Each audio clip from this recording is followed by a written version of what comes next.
Welcome. Welcome to part something. 12, 13, 11. I think it's 12. If you're following the YouTube videos, this is part 12. If you're not, this is part whatever. It is the 19th of January, 2242. The hour is 1742 minutes. The location, downtown Broken Hills. Let's catch up with our dear friend Grigori and the Human Squad. If this is your first time in the channel, which I highly doubt that it is, because y'all are so dedicated and excellent, I'm playing through Fallout 2 and talking about what it's like and my experiences with it, and basically just using it to prompt talking points about role-playing games in general, the kinds of things that they do. So yeah, I'm gonna be doing this for an hour and a half or so, and thanks for joining me. So I'm way down here in Broken Hills. I've got a couple of little quests in Broken Hills, but you know what? I've got enough money. I've saved up for this vehicle. I'm gonna go back to the den. I'm gonna get me a car. So let's make that happen. So this is gonna be an opportunity for spirit touches you from the void. For Glenn Danzig. Chosen. Our crops fail, our reserves are meager. Return to us with the keg. Your failure This is guy. our last light. I didn't catch any of that. What did he say? Something about astro zombies? I don't. Yeah. Something what he wants me to go where eagles dare. Whoa, Unity Patrol.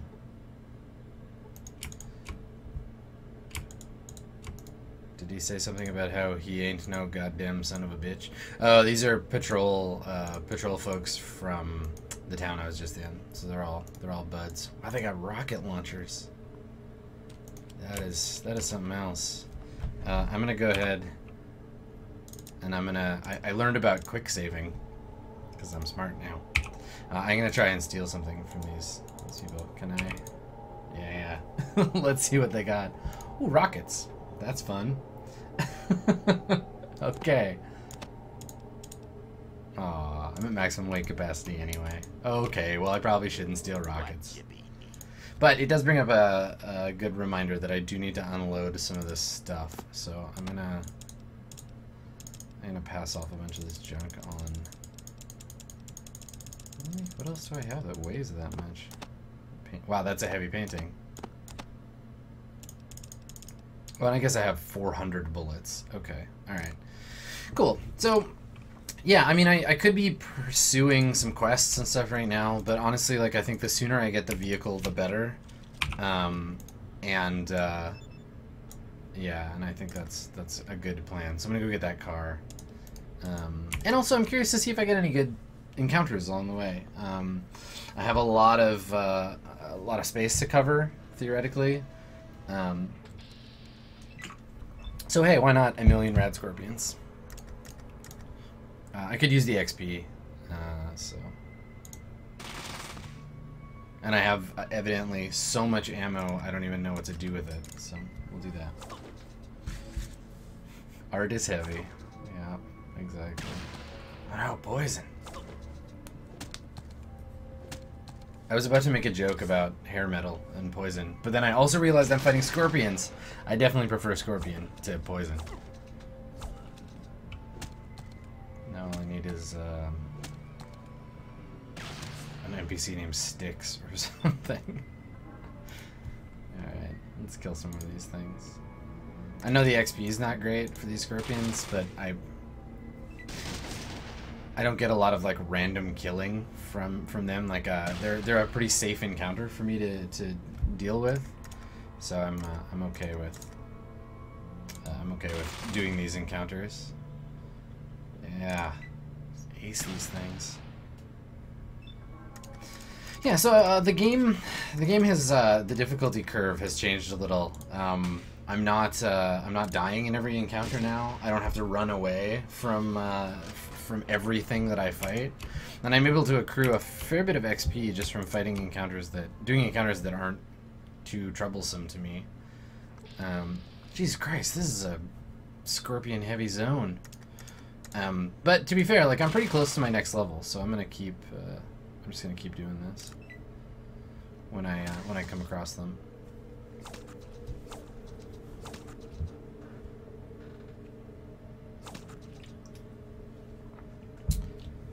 So as you might know, this is gonna be.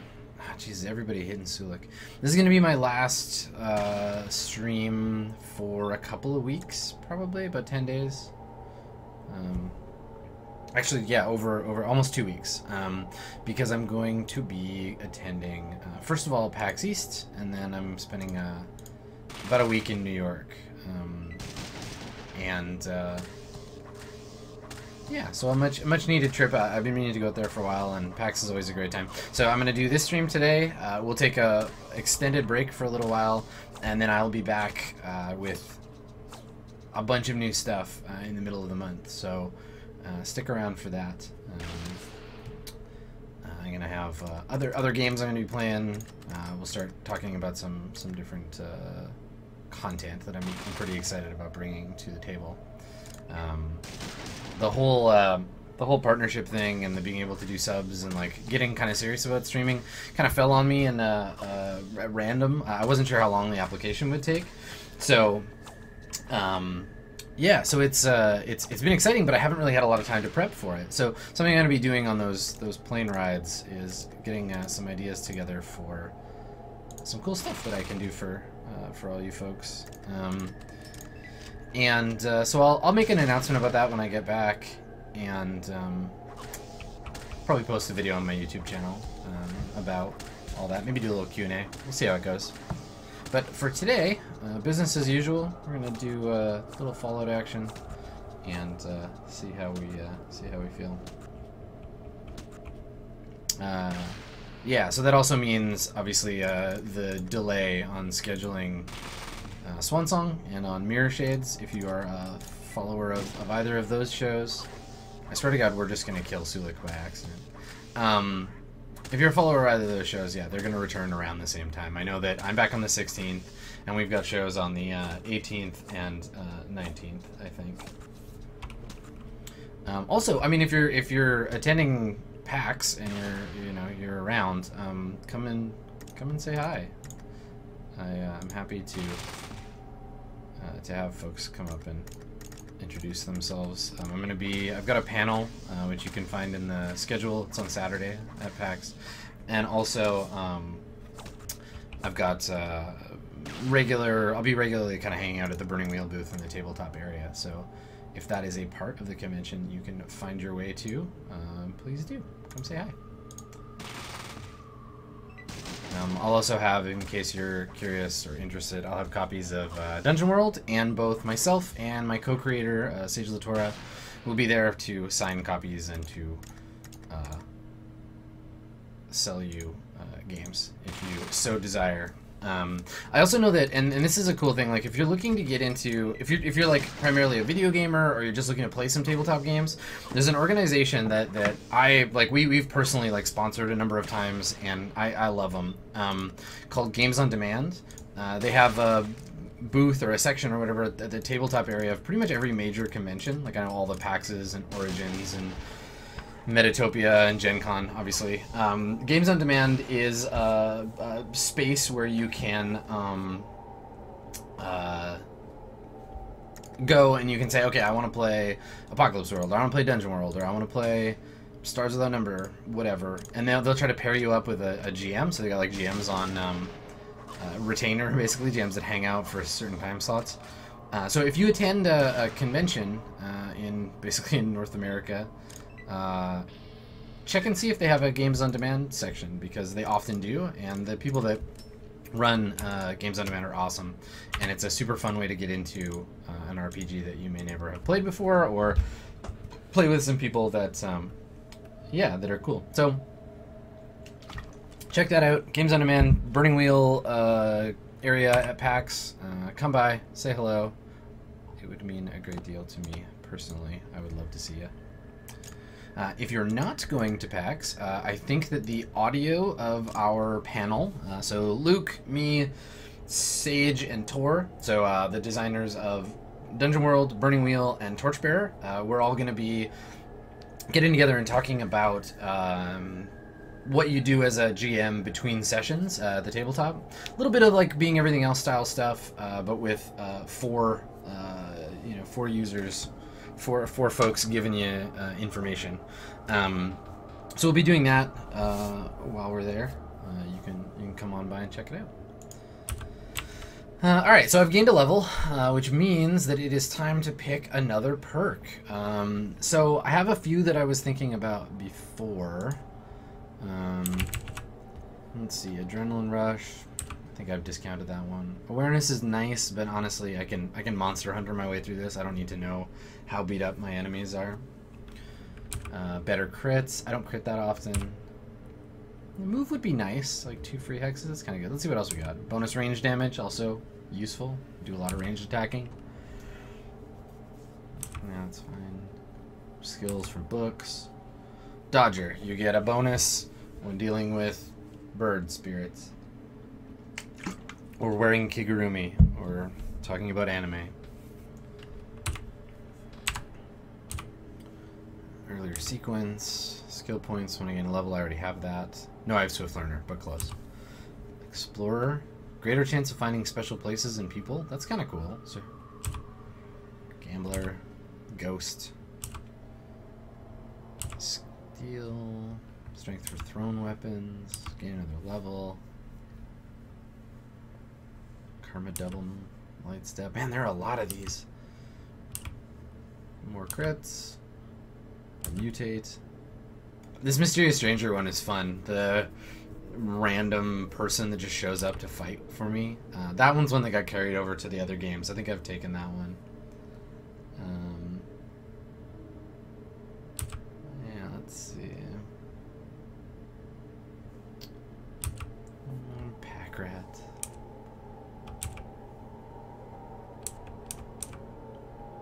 Barter bonus. Yeah, none of these are that great. I'm gonna go back up to the top. I think I'm gonna take either better move or bonus damage. What do we think? Should I take range damage or should I take move? Range damage or move?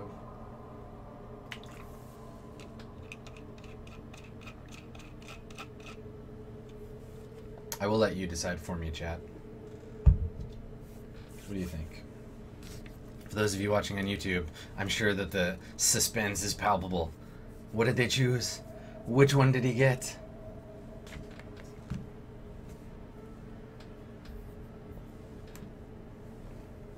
No one seems to care. Oh, Cross Stave says move. It's 1 for move, 1 for range damage. Oh, 2 each. Oh, it's tense. It's neck and neck. You're not making this easy on me, folks. Okay, I think I'm gonna take damage. I'm gonna go with damage. Okay, so bonus range damage. I'm going to bump my barter up some more. I'm gonna bump up my. Basically, I'm just like applying a bunch of the like skills across the board. I'm gonna move small guns up some more, and then I'll put. Let's see what else we got. Oh, first aid's not bad. My doctor skill is pretty low, but that's okay. Repair, science. I love that I can go above 100%. I mean, I get that it like subtracts from penalties, so having a higher one lowers it. Gosh, yeah. I feel like I'm gonna make my. Let's bump steel up. I use that a lot. Okay. Good enough for now. How are we doing for XP? What do I need next? No, 45,000 to get to level 10. Okay. Alrighty. Yeah, Dr. Grigori is a terrible doctor. Just like in real life. Just like in the West Marches. Holy Jesus. I am in Rad Scorpion Central here.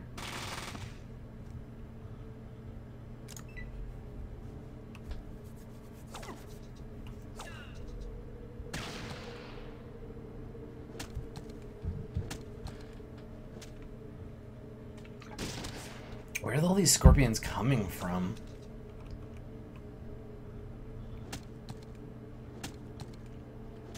I need to get Sulik some kind of like +5 Holy Avenger or something.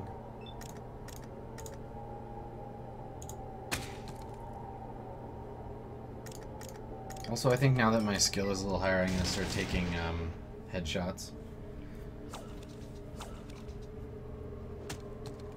Wow, did you see that? The NPC Cassidy just said, "Too bad you can't reload the game and try again." I sometimes think that this game isn't sure whether it wants to go it wants to go really far on the like breaking the fourth wall thing, or it just doesn't want to do it at all. Like, I don't know if you've noticed this, but it seems sometimes to like pretend like it knows it's in the game, and then other times the characters don't. It's very strange. I feel like they should just decide if they're being satirical about being a video game or not.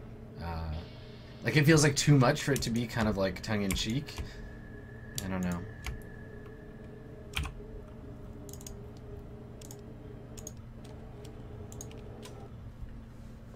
Alright, continuing on.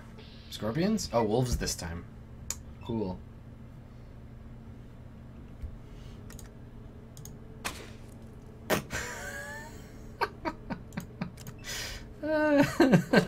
Can you imagine? Okay, so imagine that you're like hanging out in a group, you're traveling, you get ambushed by wolves, and immediately the first thing that someone does, like, take out a gun and just shoots you in the side. They're like, "No, I was sorry, I was aiming for the dog. Sorry, man. My bad." Brilliant. It's good that my NPCs are not it's good that my NPCs in this game are not like Dark Souls NPCs where they just flip out and attack you.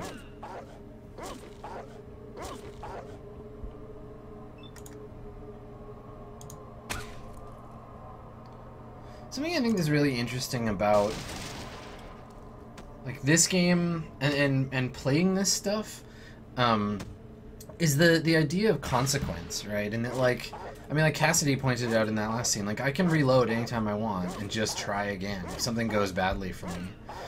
And I wonder, like, what... And I guess that's a quality of video games in particular, but I wonder if there are any games that really do that, like, permanence of behavior well, in a way that doesn't feel, like, really frustrating. You know, like, I know that XCOM and Darkest Dungeon and stuff have that, like, the game automatically saves for you, and, you know, you don't really get to think about that stuff. But what I think is interesting is, like, in a tabletop game, you don't get a choice to, like, rewind. And we've talked a little bit about this before. So it'd be cool to play a game that felt, like, not ridiculously difficult because of that inability to reset. Like, you don't want to set it so that like I played the first time I played XCOM, the new one, I set the difficulty too high. I played for a while and then realized, like, oh, I'm screwed, right? And I had to restart, which is okay. And like, restarting is a thing. You know, I restarted in Dark Souls a few times before I decided to, like, press through and finish it. But like, I wonder what I wonder what that would be like. I mean, maybe y'all know better than I do about, like, what games do that already. But it'd be cool to see a game, especially, like I've heard, I can't remember the name of the game, but I've heard about MMOs that are like that, where they're like, if your character dies, that's it, you gotta make a new character. Which is, I think, for an MMO, really interesting. It's like the complete inverse of, like, oh, well, we all wiped. You know, I feel like consequence is a thing. Consequence of character action in the game, and also consequence of, like, what happens when your character fails, you know? I don't know. I think it's a thing that video games do, obviously, very differently than tabletop games. Because they can manage that save state, right? You can't really do that at the table.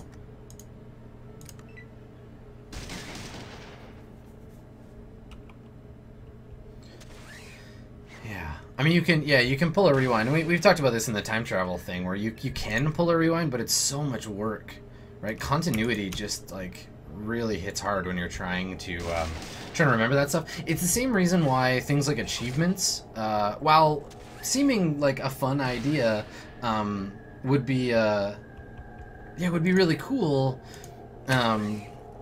they're hard. They're really hard to do. Like I played a 4th edition D&D game where we did actually have achievements where it was like if you explore certain hexes or you do certain things in combat enough times, you get a crit and deal X damage with the crit. You get an achievement. They give you little bumps of experience, and it was really fun. But as the GM, like, oh man, it was traumatizing to try to have to remember all that.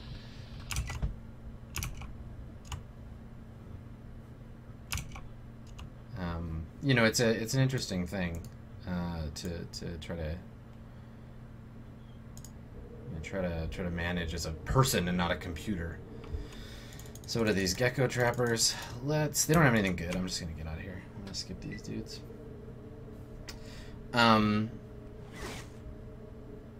Yeah, I mean an achievement system, and it's a hack, right? Like adding any mechanism, whether it's achievements or like a straight up mechanism, like adding role-playing rewards to a game that doesn't traditionally reward role-playing, like all of that stuff is definitely hacking the game, and it does affect player behavior, right?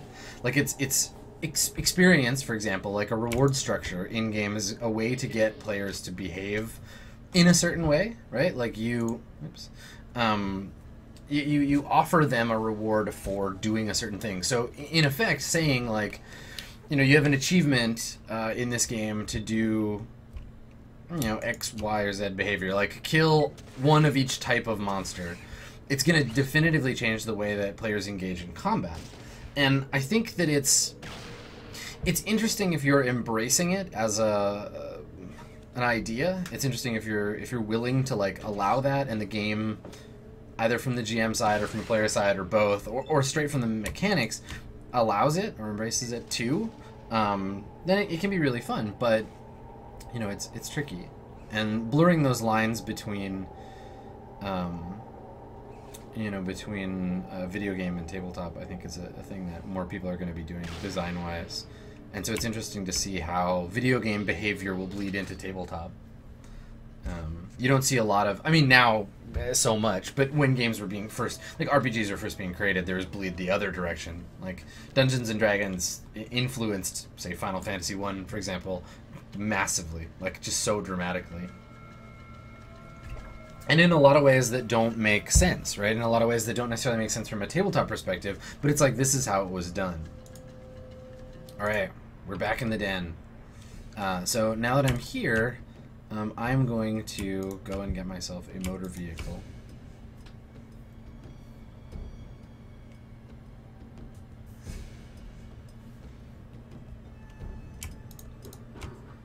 Yeah, I mean, like Eli Football, or sorry, I cannot pronounce your name, TJL Accelerate, I guess. Anyway, yeah, Mirror Shades and Swan Song both use a goal system for me to... I've hacked Mirror Shades, and it's included in Swan Song, but they work a little differently, right? Like, the experience goals are meant to influence player behavior, and in Mirror Shades, the combination of the vote, like the karma vote, and the goals, the belief, instinct, and goals, they're designed to, get the players to behave a certain way. And that's the plan, right?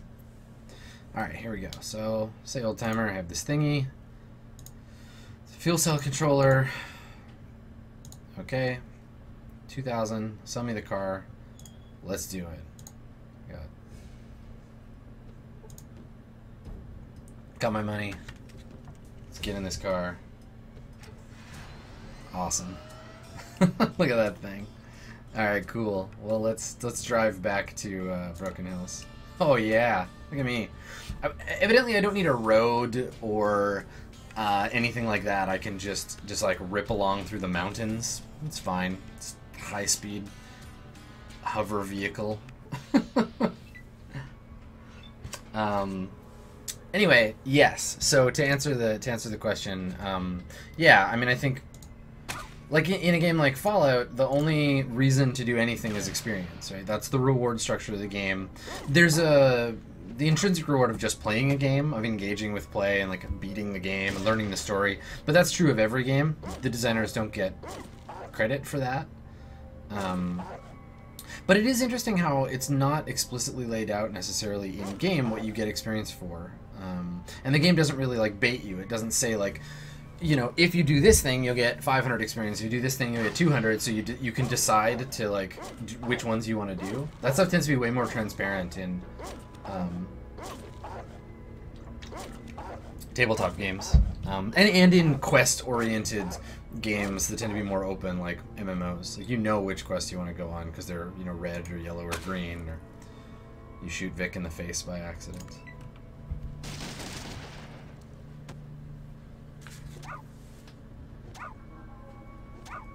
Drill staff. Do you prefer roleplay or combat more in tabletop?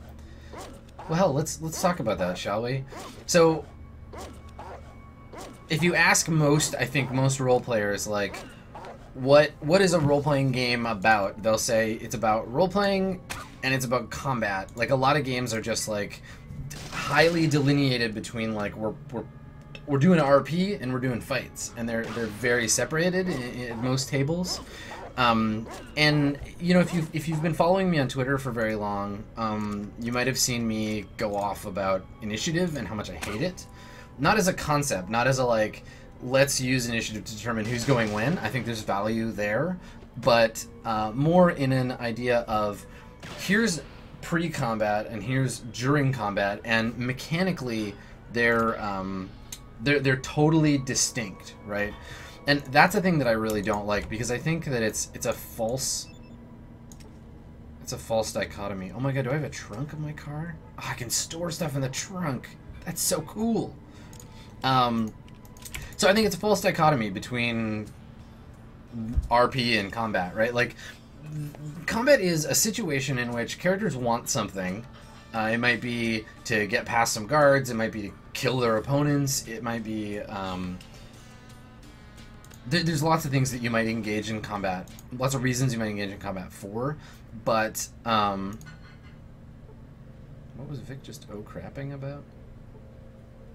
Oh, I hit somebody. Hey, buddy. The name's Lumpy. Could you help me get out of here for a second? Oh my god, you okay, Lumpy? Compound fractures, hood ornament several feet up his ass. Oh, poor guy. Do you need me to help you? Take that as a yes. Oh, you're goddamn right. Now, mind you, I ain't whining. I remember scrapes.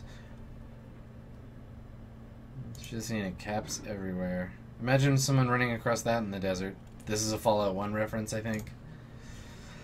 You bet. Put a damper. Help me out front of this bumper. You probably shouldn't move. Okay, let's yank this guy out. And away he goes. Okay, so that was a thing.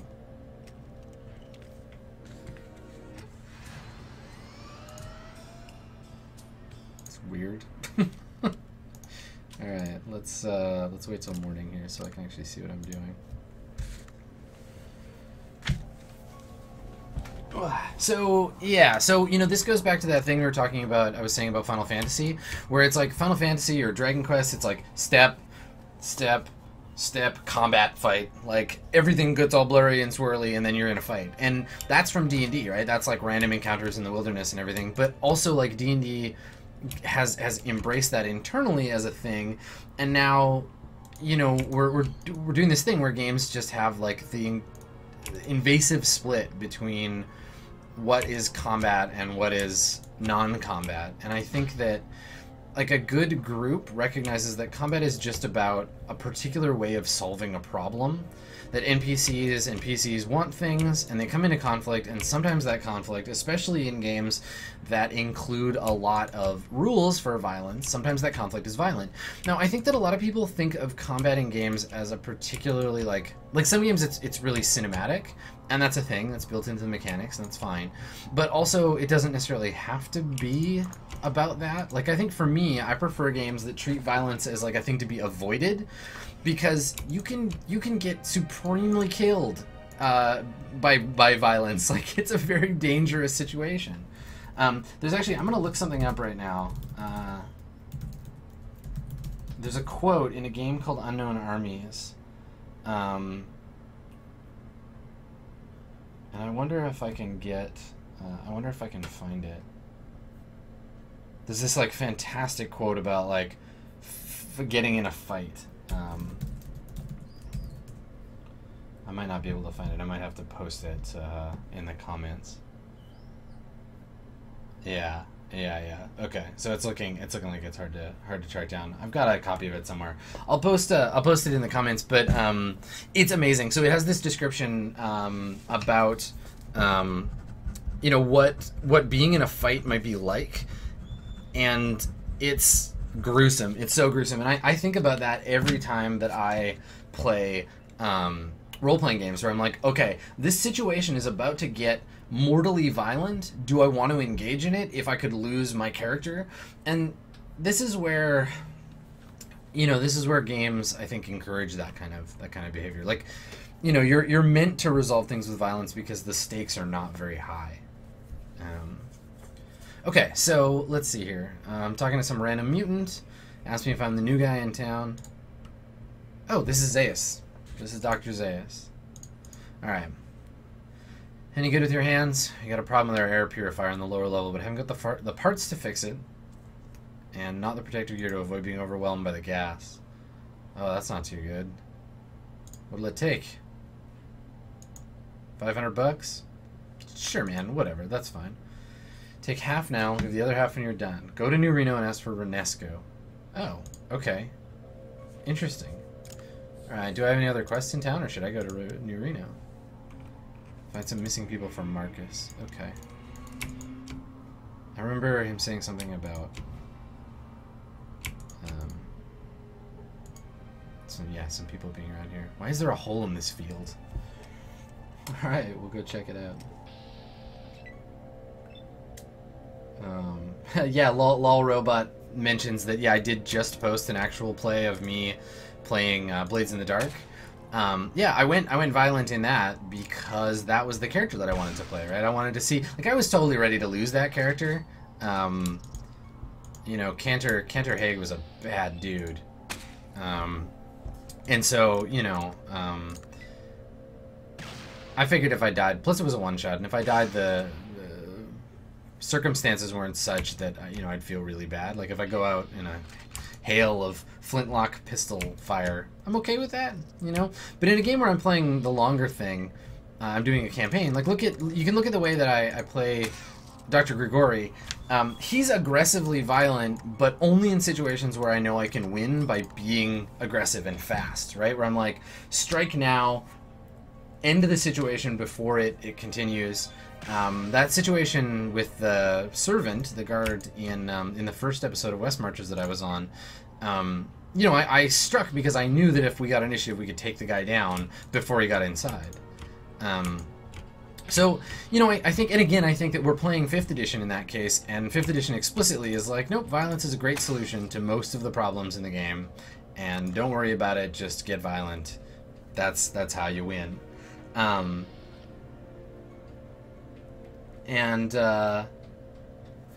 Yeah, I feel like if you're playing a game in which violence is either extremely deadly, like Swan Song, I think, they learn pretty fast that violence is a bad scene. Wow, speaking of violence being a bad scene. And that they could die, right? Like, some players don't care. Like, I'm amazed that Jeff's character, that Mr. Sicarian, is still around. And other characters just end up in a bad scene despite trying to avoid it. Like, Piani, I don't think has wanted to be in any of the gunfights she's ever been in. So it's interesting how games respect or don't respect combat as... I guess the thing is you think about it as a action simulator or a violence simulator. Some games do one, some games do the other. I tend to prefer games that treat combat as violence simulation. Versus games that treat it as a cinematic thing. But you can play a game that's really fun that does it that way as long as everybody buys in. Like, Combat in Exalted is super cinematic.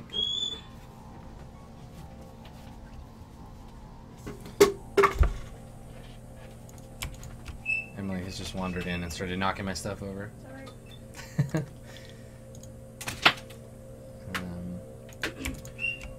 Yeah, so, I don't know. I think that a lot of games don't really think about that. They don't treat violence as a thing to be examined.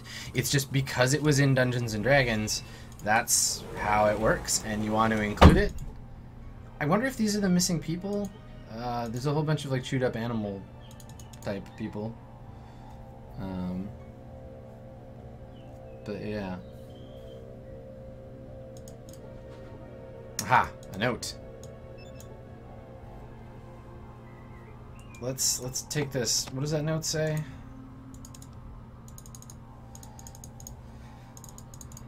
Zaius, Marcus isn't...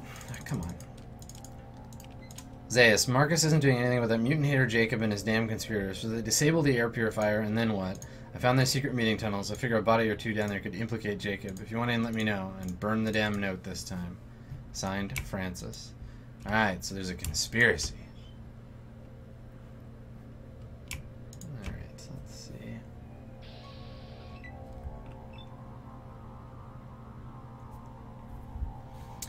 Yeah, I like games that obviously put some thought into like what it would mean if characters got into a fight, and it doesn't have to be like a philosophical quandary about combat. It can literally just be like a basic D&D. It's like if characters get into fights, then they will die, and that's a known fact, and you don't get rewarded for fighting, or you do, but only in a very limited way. So it's interesting games that allow you to explore other options for resolving situations, that people don't go straight to combat, and give those options the same amount of weight, which I think is the crucial thing, right? Like, you should theoretically get as much experience for solving a problem no matter how you solve it.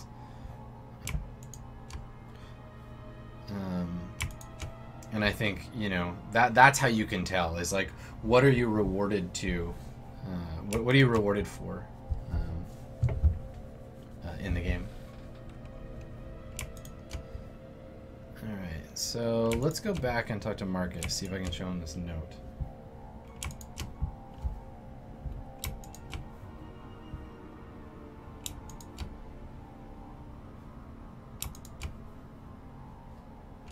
It's like the Deus Ex situation, right? Where, like, yes, you can sneak past the boss, but you shouldn't not be rewarded for that. Like, you should be rewarded exactly the same amount of experience. If the game wants to be lateral about the solutions, it should be, you should be able to... Something else you wanted? Let's see. Something I want to tell you. What? Oh yeah, about the missing people. What? I found them. They're in tunnels beneath They're the dead. city. Damn, now here's your reward. But what I don't tell them about the thing with Francis? Maybe I'll go talk to Zaius. Let's go do that. Yeah, so I don't know. I mean, the game, again, games tell you, like, Fallout has options for sneaking and talking my way through a lot of things, but I get rewarded a lot better if I just blast the crap out of stuff, which ultimately means there is a right way to play the game, right? That's what we're being taught. Now, if the game were universally like lateral about its solutions, it would give me just as much experience for when I get into a random encounter, going in sneak mode and then not, you know, not engaging. I know, with your name on it. I just received it. Go talk to Francis.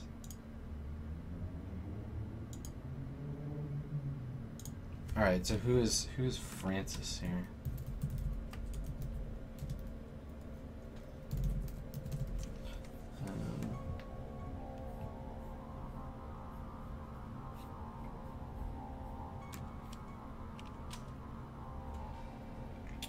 Oh, Francis, yeah, okay, I think Francis is the guy in the bar, right? He's the arm wrestler dude.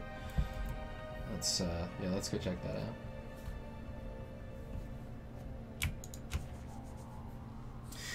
Yeah, so, I mean, you know, you play games like computer games like Fallout, and there's this optimal way to play, but it happens in tabletop too, where because of, like, look at Pathfinder, and Pathfinder is a mechanically very complex game, but its default model for conflict resolution tends to be combat. just because that's what you get. You get rewarded for beating encounters, but the combat is the clearest way to get through them, and that makes the character that is like optimal for combat ultimately the most optimal character, unless you hack the game or you start to use you know, multiple reward structures, that kind of thing. So people trying to kill mutants, and you mercs only arrest them with evidence.